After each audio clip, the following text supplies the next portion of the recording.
The saga surrounding the two reports which were returned to Auditor General Pamela Monroe Ellis continues to deepen. House Speaker Juliet Holness, in a letter today, accused Clerk of the Houses, or rather Clerk to the Houses, Valerie Curtis, of dereliction of duty. We have details in this report.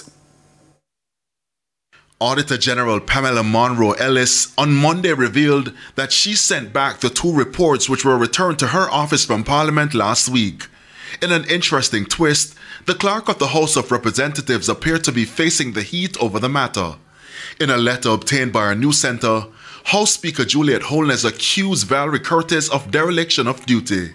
Mrs. Holness says, in accepting reports from the Auditor General on December 28 and January 8, Ms. Curtis failed to comply with her November 7 ruling regarding the tabling of reports from the Auditor General and Integrity Commission. Additionally, Mrs. Holness has asked Ms. Curtis to prepare a schedule with details of all reports received from the Integrity Commission and Auditor General since her election as Speaker on September 26, 2023.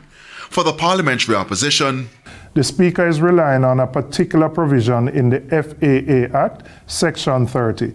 Section 30 deals with public bodies, but very specifically deals with the audit of financial accounts. That's the only applicable section related to the audits. The two audits that have been done by the Auditor General are special audits of the Tax Administration of Jamaica and of the Financial Services Commission. Neither of those two audits are audits of financial accounts.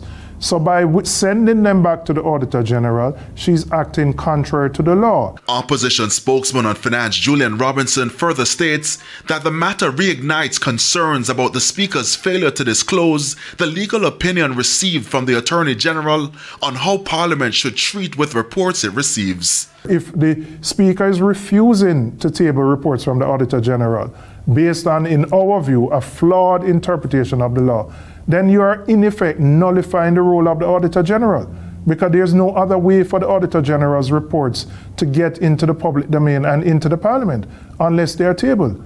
And it's a very serious constitutional issue. Anthony Lugg, TVJ News.